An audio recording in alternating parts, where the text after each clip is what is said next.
luka yang tidak pernah berdarah. Ada anak yang bisa tertawa paling keras di ruangan, tapi tubuhnya gemetar setiap kali suara meninggi. Tidak ada darah, tidak ada perban, namun ada luka yang tinggal lama di dadanya, di pikirannya, di caranya belajar bertahan hidup sejak terlalu dini.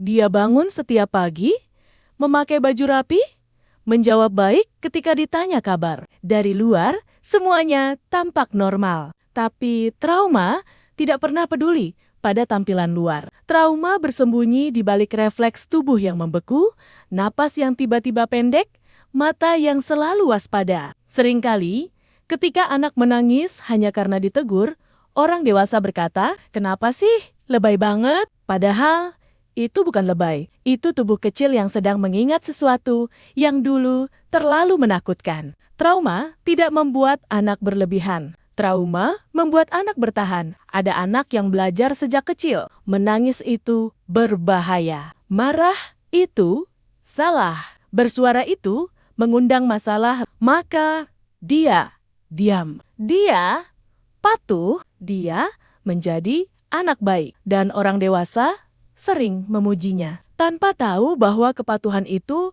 dibayar dengan rasa takut yang disimpan sendirian. Ada pula anak yang setiap hari berada di rumah, tapi tidak pernah merasa pulang. Dindingnya ada, atapnya ada. Namun, rasa aman tidak tinggal di sana. Rumah seharusnya menjadi tempat paling awal anak belajar percaya. Namun, bagi sebagian anak, rumah justru menjadi tempat pertama mereka belajar berjaga-jaga, belajar membaca suasana, belajar menebak nada suara, belajar menyembunyikan perasaan. Trauma sering tidak tumbuh karena dunia luar yang kejam, tetapi karena tempat yang seharusnya paling melindungi. Ada anak yang tidak pernah rewel, tidak bertanya banyak, tidak menuntut apa-apa. Dia duduk tenang, menunggu instruksi. Takut salah, takut merepotkan. Orang dewasa menyebutnya dewasa sebelum waktunya. Padahal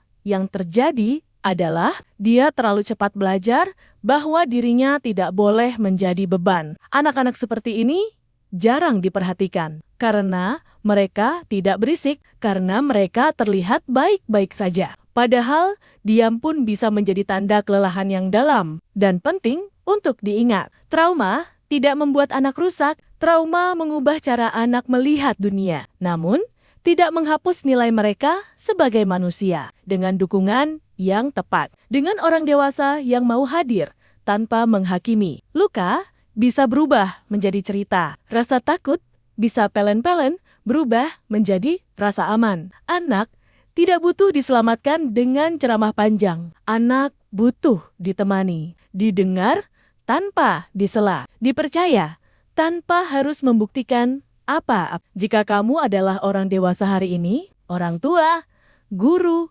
pendamping, atau siapapun, jadilah satu orang yang tidak menambah luka. Dengarkan lebih pelan, tatap lebih lama, peluk tanpa banyak nasihat, karena satu orang dewasa yang aman bisa mengubah seluruh cara anak memandang hidupnya. Dan mungkin itu adalah awal dari luka yang akhirnya bisa bernapas dan pelan-pelan mulai sembuh.